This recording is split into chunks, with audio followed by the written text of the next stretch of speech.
Hello friends, இந்த வீடியோவில் கடந்த 6 மாதத்தில் மார்க்கெட்டில் நடந்த விஷயங்களை பற்றி ஒரு ஓவர்வியூவாக ஒரு டிஸ்கஷன் ஒன்று பண்ணலாம். கடைசியாக நம்ம மார்க்கெட்டை பற்றி டிஸ்கஸ் பண்ணி கிட்டத்தட்ட 6 மாதத்துக்கு மேலே ஆகுது. ஸோ இந்த பீரியடில் மார்க்கெட்டில் என்னென்ன மாதிரி சேஞ்சஸ் நடந்திருக்கு அப்படின்றத பற்றி இந்த வீடியோவில் கொஞ்சம் டிஸ்கஸ் பண்ணலாம். அப்போ நம்ம அடுத்தடுத்து ஸ்டாக்ஸை பற்றி பேசும்போது அதை புரிஞ்சுக்கிறது இன்னுமே கொஞ்சம் ஈஸியாக இருக்கும். முதலாவது நம்ம நிஃப்டிலேருந்து பார்க்க தொடங்கலாம். இந்த இடத்துல நான் நிஃப்டியுடைய டெய்லி சார்ட்டை வந்து லோட் பண்ணியிருக்கேன். நிஃப்டியை நம்ம ரொம்ப நாளாக ஃபாலோ பண்ணிட்டு தான் வந்திருக்கோம். இதில் என்னென்ன மாதிரி ட்ரேட் பண்ணுறது அப்படின்ற விஷயங்கள் பத்தி நம்ம ஆல்ரெடி நிறைய தடவை டிஸ்கஸ் பண்ணியிருக்கோம். இந்த இடத்துல நான் 2 சப்போர்ட் ட்ரெண்ட் லைனை வந்து ட்ரா பண்ணியிருக்கேன். இதை நான் டெலிகிராம்ல உங்களோட ஷேர் பண்ணியிருக்கேன். ஸோ இந்த சப்போர்ட் ட்ரெண்ட் லைனை வந்து நிஃப்டி டச் பண்ணும்போது அது என்ன மாதிரி ரியாக்ட் பண்ணிருக்கு அப்படின்றத வச்சு நம்ம நிறைய ட்ரேட்ல முடிவுகளை வந்து எடுத்திருந்தோம். அது எல்லாமே உங்களுக்கு தெரியும். ஸோ கடைசியா இந்த ட்ரெண்ட் லைனை வந்து டச் பண்ணும்போது ஒரு சின்ன கன்ஃபியூஷன், மார்க்கெட் எந்த சைடு போறது, ஒரு நாய்ஸ் ஒன்று இந்த ஏரியாவில் கிரியேட் ஆகிறத நம்மளால பார்க்க முடியும். அதனால தான் நம்ம இந்த ஏரியாவை முன்னாடியே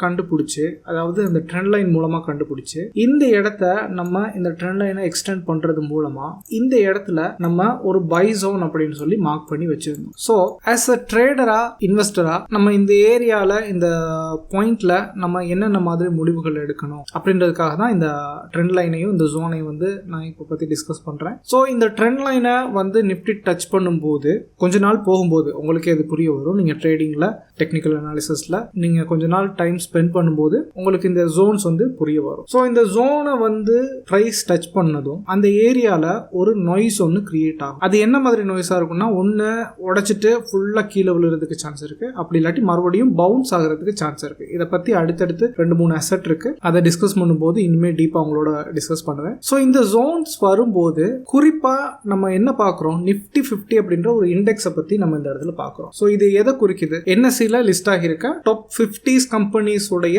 ரிஃப்ளெக்ஷனை தான் இந்த நிஃப்டி 50 இண்டெக்ஸ் வந்து குறிக்குது. ஸோ இந்த ஜோனை வந்து நிஃப்டி 50 டச் பண்ணும்போது நமக்கு இது என்ன சொல்ல வருதுன்னா, இந்த 50 ஸ்டாக்லையும், அதாவது என்எஸ்சில லிஸ்ட் ஆகியிருக்க டாப் 50 கம்பெனிஸ்ல ஒரு நாய்ஸ் ஒன்று இல்லாட்டி ஒரு பவுன்ஸ் பேக் ஒன்று நடக்கிறதுக்கு சான்ஸ் இருக்கு. இல்லாட்டி அந்த டாப் 50 கம்பெனில ஏதோ ஒரு கம்பெனி நல்லாவே நிஃப்டி 50 கீழே இழுத்துட்டு போறதுக்கு சான்ஸ் இருக்கு, இல்லாட்டி பவுன்ஸ் பண்ணி விடுறதுக்கு சான்ஸ் இருக்கு. இதுதான் ஒரு கம்பெனி இல்ல பல கம்பெனின்னு வச்சுக்கலாம். இதுதான் இந்த ஜோன்ஸ் நமக்கு சொல்ல வர விஷயம். அப்ப நம்ம வந்து ஷேர் மார்க்கெட்டுக்குள்ள இருக்குன்னு வச்சுக்கலாம். ஷேர் மார்க்கெட்ல ஸ்டாக்ஸை நம்ம பார்க்குறோம். ஒரு ஷார்ட் டேர்மாவோ லாங் டேர்மாவோ இன்வெஸ்ட் பண்ணுறதுக்காக பார்த்துட்டு இருக்கோம். அப்படி நம்ம மார்க்கெட்டை வாட்ச் பண்ணிட்டு இருக்கும்போது நமக்கு ஒரு சில பாயிண்ட்ஸ் வந்து தெரியணும். அதாவது எந்த இடத்துல நம்ம போட்டால் நமக்கு சாட்டிஸ்ஃபேக்ஷன் கிடைக்கும், அதாவது எந்த இடத்துல நம்மளுடைய இன்வெஸ்ட்மெண்ட் உள்ள கொண்டு வந்தால் நம்மளுடைய பிளான் சரியா இருக்கும், நம்ம சாட்டிஸ்ஃபைட் ஆகும், நல்ல சீப்பான ப்ரைஸுக்கு தான் வாங்கியிருக்கோம் அப்படின்றது நமக்கு தெரிய வரும். அப்படின்றதுக்காக தான் இந்த ஜோனை வந்து குறிப்பிட்டு வச்சிருக்கோம். அப்படி நிறைய ஸ்டாக்ஸ் வந்து என்எஸ்சில லிஸ்ட் ஆகி இருக்கிறதுனால நம்மளால அதை நெரோ டவுன் பண்ணி இந்தந்த ஸ்டாக்ஸ் தான் அடுத்ததா குயிக்கா மேல போறதுக்கு சான்ஸ் இருக்கு அப்படின்றத ஐடென்டிஃபை பண்றது ரொம்பவே கஷ்டமான ஒரு விஷயம். சோ இந்த ஜோன்ஸ் வரும்போது இந்த மாதிரி நம்மளுடைய ட்ரெண்ட் லைனை இந்த இண்டெக்ஸ் வந்து மீட் பண்ணும்போது இது வந்து நமக்கு ஒரு சிக்னலை கொடுக்குது. என்னன்னா, நம்ம இந்த டைம்ல இந்த குறிப்பிட்ட இந்த ஜோன்ஸ் வந்து மீட் பண்ணும்போது நம்ம நிஃப்டி 50ல உள்ள, ஏன்னா நமக்கு நிறைய ஸ்டாக்ஸ் லிஸ்ட் ஆயிருக்கு, எதுல ஃபோக்கஸ் பண்றதுன்னு தெரியாது.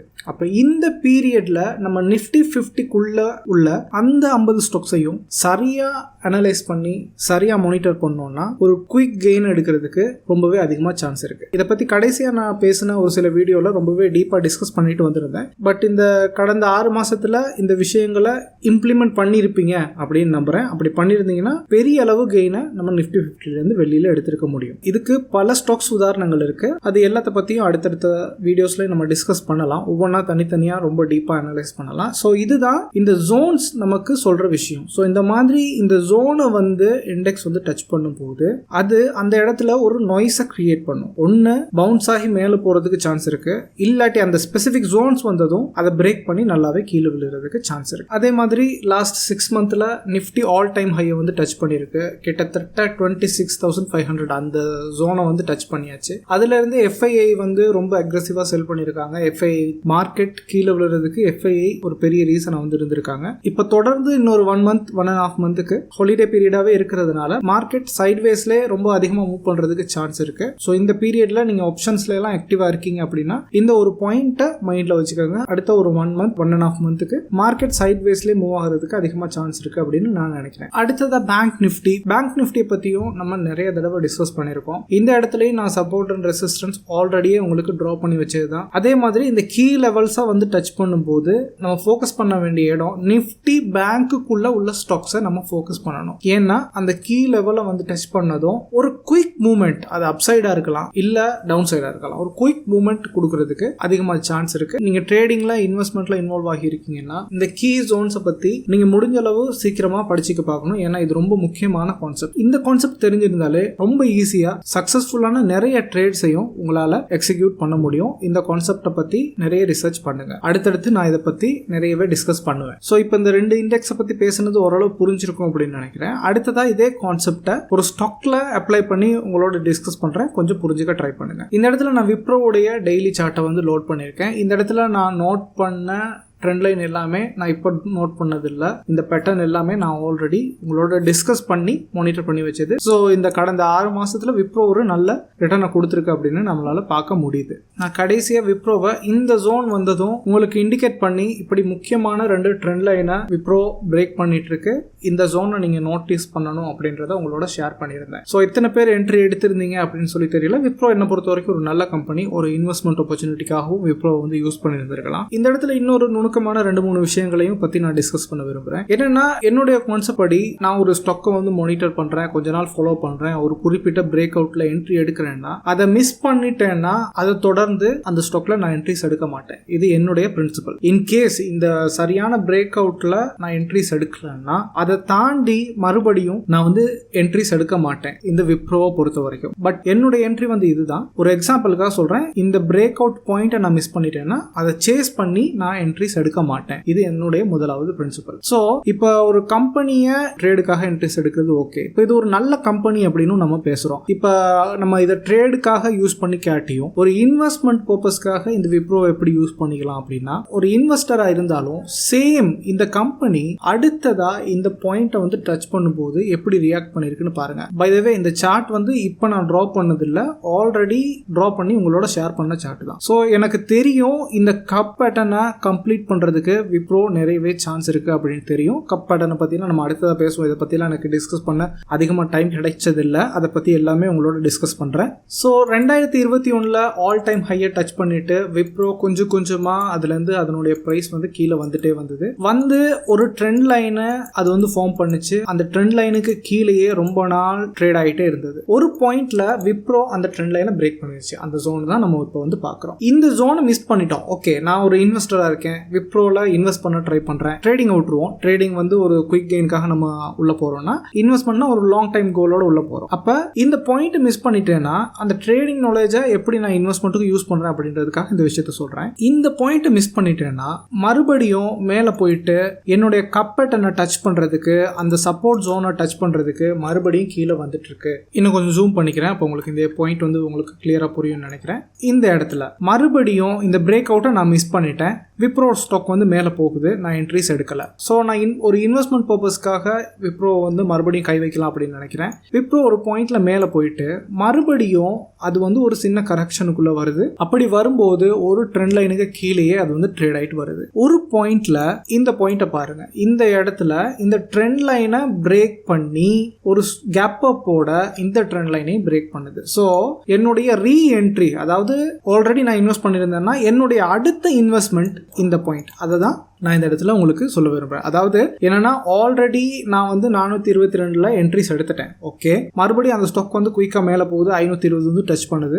மறுபடியும் அது வந்து கீழே வந்து என்னுடைய கப் பேட்டர்னை வந்து டச் பண்ணுது. அந்த பேட்டர்னை டச் பண்ணும்போது மறுபடியும் பிரைஸ் எவ்வளோன்னு பாருங்க, 444. டிசம்பர் 23 அந்த பீரியட்ல நான் என்ட்ரிஸ் எடுத்துட்டு நான் மிஸ் பண்ணிட்டேன் அப்படின்னு சொல்லி ஃபோமோல நான் வந்து கிட்டத்தட்ட 500 ரூபா 520 ரூபா அந்த பிரைஸ் ரேஞ்சில் உள்ள என்ட்ரிஸ் எடுக்கிறேன்னா மறுபடியும் அதனுடைய பிரைஸ் கீழே வரும்போது இந்த சீப் ப்ரைஸை நான் வந்து மிஸ் பண்ணுவேன். ஸோ இந்த மாதிரி கீ லெவல்ஸை வந்து டச் பண்ணும்போது அந்த ஸ்டாக்ஸில் என்னென்ன மாதிரி சேஞ்சஸ் நடக்குது அப்படின்றத நீங்கள் கூடிய சீக்கிரம் புரிஞ்சுக்க பார்க்கணும். ஒரு எக்ஸாம்பிளுக்காக இந்த விப்ரோ ஸ்டாக் வந்து சொன்னேன். இந்த ஸ்டாக்குடைய பிரேக் அவுட் கீ லெவல் எல்லாத்தையுமே நம்ம ஆல்ரெடி பழைய வீடியோஸில் டிஸ்கஸ் பண்ணியிருக்கோம். இது கடந்த 6 மாசத்துல ஒரு ஸ்டாக்ல நான் இன்வால்வ் ஆகியிருக்க ஒரு ஸ்டாக்ல நடந்த ஒரு முக்கியமான விஷயம். சேம் அதே விஷயம் தான் கோல்டை பற்றி நம்ம ஆல்ரெடி பழைய வீடியோலையும் டிஸ்கஸ் பண்ணியிருந்தோம். ஸோ இந்த ட்ரெண்ட் லைனை வந்து டச் பண்ணும்போது நம்ம ரெடியாக இருக்கணும். அந்த பாயிண்ட்ல அது எப்படி ரியாக்ட் ஆகுது அப்படின்னு தெரிஞ்சுட்டு நம்மளோட இன்வெஸ்ட்மெண்ட்டை உள்ளுக்கு போடுறதுக்கு நம்ம எனி டைம் வந்து ரெடியாக இருக்கணும். கோல்டை பொறுத்த வரைக்கும் இது ரொம்ப முக்கியமான பாயிண்ட். கோல்டை நம்ம எப்பயுமே ஒரு ஸ்டேபிளான இன்வெஸ்ட்மெண்ட்டாக நம்ம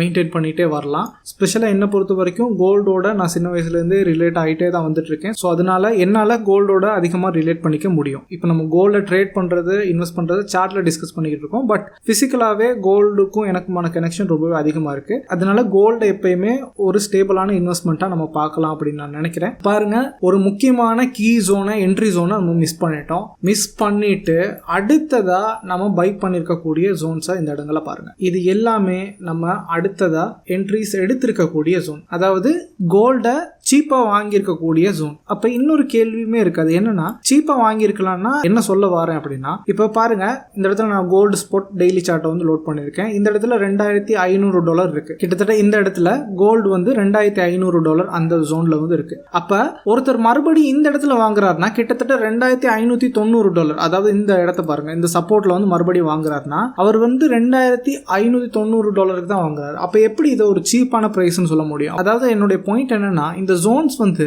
நீங்க என்ட்ரிஸ் எடுக்கிற பாயிண்ட்ல இருந்து நீங்க இன்வெஸ்ட்மெண்ட்டை உள்ள போடுற பாயிண்ட்ல இருந்து குயிக்கா பிரைஸ் மேல போகக்கூடிய ஜோன்ஸ். அதை தான் நான் இந்த இடத்துல மீன் பண்றேன். அதாவது இந்த பாயிண்ட்டை வந்து டச் பண்ணதும் மார்க்கெட்ல ஒரு குயிக் ஸ்பைக் ஒன்று இருக்கும், அதாவது குயிக் கெயின் ஒன்று நம்ம எக்ஸ்பெக்ட் பண்ணலாம். அதை தான் இந்த ஜோன்ஸ் மூலமா நான் உங்களோட ஷேர் பண்ண விரும்புறேன். அதுக்கு நல்ல ஒரு எக்ஸாம்பிள் பிட்காயினுடைய சார்ட்டையும் நான் ஆல்ரெடி உங்களோட வந்து டிஸ்கஸ் பண்ணியிருந்தேன். இந்த நேரத்தில் இன்னொரு விஷயத்தையும் சொல்ல விரும்புறேன். இந்த சேனல்ல கிரிப்டோவை பத்தி டிஸ்கஸ் பண்ற கடைசி வீடியோ இதுதான். ஆல்ரெடி நம்ம மார்க்கெட்டை பத்தி அதிகமாக டிஸ்கஸ் பண்ணல அப்படின்றதுனால இந்த வீடியோவில் பிட்காயினை பத்தி டிஸ்கஸ் பண்ணிட்டு நம்ம இந்த வீடியோ முடிக்கலாம் அப்படின்னு நினைக்கிறேன். ஏன்னா பிட்காயினை இப்போ நம்ம இக்னோர் பண்ணிட்டு போகவே முடியாது. ஏன்னா இப்போ கரண்ட் சிச்சுவேஷன் படி உலக ரொம்ப அதிகமான வெளியோட பார்க்கப்படுற இன்வெஸ்ட்மெண்ட்ல பிட்காயினும் ஒன்று. இன்னும் கொஞ்ச நாள்ல $1,00,000 பிட்காயின் வந்து டச் பண்ண போகுது. நம்ம பிட்காயின் $16,000 இருக்கும் போது இருந்து இந்த சேனல்ல பிட்காயினை பத்தி டிஸ்கஸ் பண்ணிட்டு வந்திருக்கோம். ஸோ நம்ம விரும்புறோமோ இல்லையோ கிரிப்டோவையும் நம்மளோட இன்வெஸ்ட்மெண்ட்ல ஒரு பகுதியாக பார்க்க வேண்டிய கட்டாயத்துக்குள்ள நம்ம இப்போ வந்து தள்ளப்பட்டிருக்கோம். பட் ஐ நோ நிறைய பேருக்கு கிரிப்டோல இன்ட்ரெஸ்ட் இல்லை அப்படின்றது எனக்கு தெரியும். அதனால இந்த சேனல்ல நம்ம கிரிப்டோவை பத்தி டிஸ்கஸ் பண்ற கடைசி வீடியோ இதுதான். கிரிப்டோவுக்காக தனியாக ஒரு சேனல் ஓபன் பண்ணிருக்கேன். அந்த சேனல்ல வீடியோஸ் அப்லோட் பண்றதுக்கு எனக்கு டைம் கிடைக்கல. பட் கூடிய சீக்கிரமா கிரிப்டோ பத்தின முழு விளக்கங்களோட, கிரிப்டோ பத்தின அப்டேட்ஸோட அந்த சேனல்லையும் நான் வீடியோஸ் வந்து அப்லோட் பண்ணுவேன். டிஸ்கிரிப்ஷன்ல லிங்க் இருக்கு, தேவைன்னா யூஸ் பண்ணிக்கோங்க. ஸோ கடைசியா என்னுடைய ட்ரெண்ட் லைனை வந்து மீட் பண்ண இடம் வந்து இந்த ஜோன் வந்ததும் பிட்காயின் எப்படி ரியாக்ட் ஆகுது அப்படின்றத பொறுத்து நம்ம நிறைய என்ட்ரிஸ் வந்து எடுத்துருக்கலாம். டெக்னிக்கல் அனாலிசிஸ் பற்றி உங்களுக்கு தெரியும்னா இதை விட ஒரு பர்ஃபெக்டான என்ட்ரி உங்களுக்கு எந்த இடத்துலையுமே கிடைச்சிருக்காது. ரொம்ப நாளாக ஒரு ட்ரெண்ட் லைனை வந்து மெயின்டைன் பண்ணிகிட்டே வந்திருக்கு. இந்த இடத்துல ஒரு ட்ரெண்ட் லைனை மெயின்டைன் பண்ணிகிட்டே வருது. இது எல்லாத்த பற்றி நம்ம பார்த்துருப்போம். இந்த ட்ரெண்ட் லைனை மெயின்டைன் பண்ணிகிட்டே வருது. ரிஜெக்ஷன், மறுபடியும் இந்த இடத்துல ரிஜெக்ஷன், ஒரு இடத்துல பிரேக் அவுட், மறுபடியும் அந்த ட்ரெண்ட் லைனை வந்து ரீடெஸ்ட் பண்ணுது, மறுபடியும் இன்னொரு ரீடெஸ்ட், அந்த இடத்துல இருந்து ஒரு பெரிய ஸ்பைக். ஸோ இதுதான் இந்த ஜோன்ஸை நம்ம புரிஞ்சுக்க வேண்டியதன் அவசியம். இந்த ஜோன்ஸை புரிஞ்சுட்டு நம்ம ட்ரேடிங்குள்ள இருக்கோம்னா, இன்வெஸ்ட்மெண்ட்டுக்குள்ள இருக்கோம்னா, இந்த விஷயங்கள் தெரியாம ட்ரேட் பண்றவங்களுக்கும் இன்வெஸ்ட் பண்றவங்களுக்கும் நமக்கும் ஒரு பெரிய வித்தியாசம் இருக்கும் லாங் டேர்ம்ல. ஸோ இந்த விஷயத்தை, இந்த கான்செப்டை கூடிய அளவு நீங்க புரிஞ்சுக்குவீங்க அப்படின்னு நினைக்கிறேன். இன்னும் 2 கிரிப்டோ இருக்கு, அதை பத்தியும் டிஸ்கஸ் பண்ணிட்டு இந்த வீடியோ க்ளோஸ் பண்றேன். இந்த இடத்துல எத்தீரியத்துடைய டெய்லி சார்ட்டை வந்து லோட் பண்ணிருக்கேன். இது ஒரு எம்டி சார்ட். இதுல ரொம்ப முக்கியமான ஒரு விஷயத்தை பத்தி டிஸ்கஸ் பண்றேன். அதுல நீங்க யூஸ் எடுத்துப்பீங்க அப்படின்னு நினைக்கிறேன். இன்னொரு காயின் இருக்கு, அதுல நீங்க ஆல்ரெடி மிஸ் பண்ணிருப்பீங்க. பட் இந்த காயின்ல யூஸ் எடுத்துப்பீங்க அப்படின்னு நினைக்கிறேன். இந்த இடத்துல எத்தீரியத்துடைய டெய்லி சார்ட் லோட் பண்ணிருக்கு. இப்போ நான் ஒரு ட்ரெண்ட் லைன் லோட் பண்றேன். அது எப்படி உங்களுக்கு தெரியுது அப்படின்றத பாருங்க. இந்த இடத்துல இது என்னுடைய ரெசிஸ்டன்ஸ், அடுத்ததா இந்த இடத்துல இது என்னுடைய சப்போர்ட். சோ இந்த ஜோன்ஸை தெரிஞ்சுக்க வேண்டியது, இந்த ஜோன்ஸை நம்ம மானிட்டர் பண்ண வேண்டியது அவசியத்தை நான் சொல்றேன் பாருங்க. ஒரு பாயிண்ட்ல எத்தீரியம் ஆல் டைம் ஹையான $5,000 டச் பண்ணுச்சு. அதுல இருந்து ஒரு மேஜர் கிராஷ், அதுல இருந்து $900 வரைக்கும் கீழே விழுந்துச்சு. அதுல இருந்து மறுபடியும் பவுன்ஸ் பண்ண ட்ரை பண்ணுச்சு. அதுல இருந்து மறுபடியும் கீழே விழுந்துச்சு $1,000. மறுபடியும் மேல போச்சு, மறுபடியும் கீழே வந்துச்சு, மறுபடியும் மேல போச்சு, மறுபடியும் கீழே வந்துச்சு. ஒரு பாயிண்ட்ல மேல மேலே போயிட்டு மறுபடியும் இன்னொரு ஹை பாயிண்ட்டை வந்து டச் பண்ணுச்சு $4,000 அப்படின்ற பாயிண்ட். ஸோ இந்த பாயிண்ட் டச் பண்ணி அதுலேருந்து ஒரு சின்ன கரெக்ஷன். அப்படி இந்த கரெக்ஷன் வந்ததும் நம்ம இந்த ட்ரெண்ட் லைனை வந்து ட்ரா பண்ணியிருக்கலாம். ஏன்னா ஆல்ரெடி நமக்கு 2 ஹை பாயிண்ட்ஸ் கிடைக்கல. இந்த ட்ரெண்ட் லைன் வந்ததும் நமக்கு இந்த ஹை பாயிண்ட் வந்து கிடைச்சாச்சு. ஸோ இந்த ட்ரெண்ட் லைனை ரொம்ப ட்ரா பண்ணியாச்சு. மறுபடியும் இந்த ட்ரெண்ட் லைனை நம்ம எக்ஸ்டெண்ட் பண்ணுறோம். இப்போ இந்த ஜோனை வந்து நான் ஜூம் இன் பண்ணிக்கிறேன் பாருங்க. இப்போ நமக்கு 2 ஹை பாயிண்ட் கிடைச்சாச்சு. நம்ம ஒரு ட்ரெண்ட் லைனை உள்ள கொண்டு வரோம். இப்போ நமக்கு 2 ஹை பாயிண்ட் கிடைச்சாச்சு. இப்போ இந்த ட்ரெண்ட் லைனை நான் வந்து எக்ஸ்டெண்ட் பண்றேன். எக்ஸ்டெண்ட் பண்ணிட்டு இப்போ சார்ட்டை கொஞ்சம் ஜூம் இன் பண்ணிக்கிறேன். உங்களுக்கு இன்னும் கொஞ்சம் கிளியரான ஐடியாவும் கிடைக்கும். ஸோ இந்த ஜோன்ஸை வந்து டச் பண்ணும்போது மறுபடியும் எத்தீரியம் வந்து கீழே வந்துருச்சு. கீழே வந்துட்டு மறுபடியும் மேலே போகுது. ஸோ இந்த ஜோனை நான் என்ன பண்ணணும், ரொம்ப கவனமா மானிட்டர் பண்ணணும். இந்த ஜோன் வந்ததும் மறுபடியும் எத்தீரியம் என்ன மாதிரி பிஹேவ் பண்ணுது அப்படின்றத பொறுத்து நான் என்ட்ரி எக்ஸிட்ஸ் டிசைட் பண்ணலாம் எத்தீரியமை பொறுத்த வரைக்கும். அதே மாதிரி இது நம்ம எக்ஸிட்டை பத்தி டிஸ்கஸ் பண்றோம். அதே மாதிரி எத்தீரியமை பை பண்ணிருக்கக்கூடிய குயிக்கா கெயின் எடுத்திருக்கக்கூடிய ஜோன்ஸை பாருங்க. இந்த இடத்துல நான் ஃபர்ஸ்டா இந்த இடத்துல எனக்கு சப்போர்ட் ஒன்று வந்துச்சு. அதுக்கடுத்துதான் இந்த இடத்துல எனக்கு ஒரு சப்போர்ட் ஒன்று கிடைச்சது. அதுக்கப்புறம் இந்த இடத்துல எனக்கு சப்போர்ட் ஒன்று கிடைச்சது. ஸோ இந்த மாதிரி நான் என்னுடைய சப்போர்ட் ட்ரெண்ட் லைனை எக்ஸ்டெண்ட் பண்ணி வச்சுட்டேன். ஸோ இது மூலமா எத்தீரியத்தை ரொம்ப சீப்பா ஒரு குயிக் கெயின் எடுக்கக்கூடிய ஜோன்ஸ் எல்லாத்தையுமே நான் வந்து ஐடென்டிஃபை பண்ணிட்டேன். அதே மாதிரி இந்த ஜோன்ஸ் எல்லாத்துலயுமே நம்மளுடைய பை என்ட்ரிஸ் வந்து எடுத்திருக்கலாம். ஸோ இது வந்து கொஞ்சம் கொஞ்சமா ஒரு வெட்ஜ் பேட்டர்னை கிரியேட் பண்ணிட்டு வரதை நம்மளால பார்க்க முடியும். அதன்படி பார்த்தா இப்ப எத்தீரியம் ஒரு கீ ஜோன்ல இருக்கு.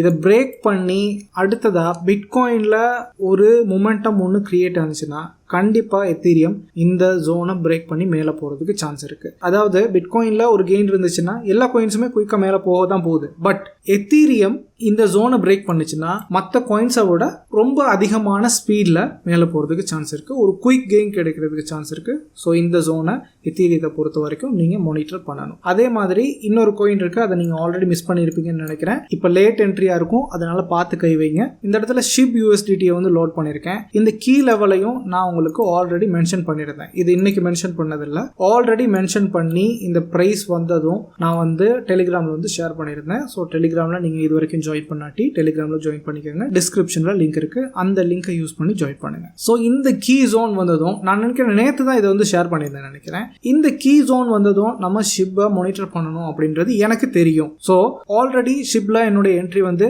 இந்த இடத்துல கிட்டத்தட்ட 1563 அந்த பாயிண்ட்லேயே என்னோட என்ட்ரி வந்து இருந்துச்சு. ஏன்னா எனக்கு ஒரு ட்ரெண்ட் லைன் கிரியேட் ஆச்சு, அதுலேருந்து ரீடெஸ்ட் பண்ணுச்சு, அதுலேயே என்னுடைய என்ட்ரி வந்து இருந்துச்சு. நான் ஆல்ரெடி சீப்பான பிரைஸ்ல அதனுடைய என்ட்ரி வந்து எடுத்துட்டேன். இருந்தாலும் ஷிப் மறுபடியும் இந்த கீ ஜோனை வந்து டச் பண்ணதும் இந்த இடத்துல ஒரு குயிக் கெயின் ஒன்று இருக்கும் அப்படின்றது எனக்கு நல்லாவே தெரியும். அதை தான் நேற்று உங்களுக்கு டெலிகிராம்ல வந்து நான் ஷேர் பண்ணியிருந்தேன். இந்த இடத்த நீங்க மானிட்டர் பண்ணணும் அப்படின்னு வந்து ஷேர் பண்ணியிருந்தேன். நம்ம ஷேர் பண்ணதுல இருந்து பார்த்தோம்னா நான் ஷேர் பண்ணும்போது அதனுடைய பிரைஸ் 2636 அந்த பாயிண்ட்ல வந்து இருந்துச்சு. அதுல இருந்து இப்ப பார்த்தோம்னா கிட்டத்தட்ட 20% கெயின் ஒரே நாள்ல வந்து இருக்கு. ஸோ மேபி இந்த வீடியோ நீங்க இப்ப பாக்குறீங்கன்னா லேட்டா என்ட்ரிஸ் எடுக்காதீங்க. லேட் என்ட்ரிஸை நான் ரெக்கமெண்ட் பண்ணவே மாட்டேன். நான் இப்படி சொன்னேன், அதனால இந்த ஸ்டாக் வந்து குயிக்கா மேல போயிடுச்சு, அதுல என்ட்ரிஸ் எடுங்க அப்படின்னு சொல்றதுக்காக இந்த விஷயத்த நான் சொல்லல. அடுத்தடுத்து சொல்ற ஸ்டாக்ஸ்ல இந்த மாதிரி பாயிண்ட்ஸ் நோட் பண்ணீங்கன்னா அதை தொடர்ந்து ஃபாலோ பண்ணுங்க. லேட் என்ட்ரிஸ் அவாய்ட் பண்ணுங்க. ஃபோமோல என்ட்ரிஸ் எடுக்காதீங்க. ஒரு என்ட்ரிஸை மிஸ் பண்ணீங்கன்னா அதை விட்டுருங்க. அடுத்து நிறைய ஸ்டாக்ஸ் இருக்கு, நிறைய கிரிப்டோஸ் இருக்கு. நல்ல ஒரு பெர்ஃபெக்ட் என்ட்ரியில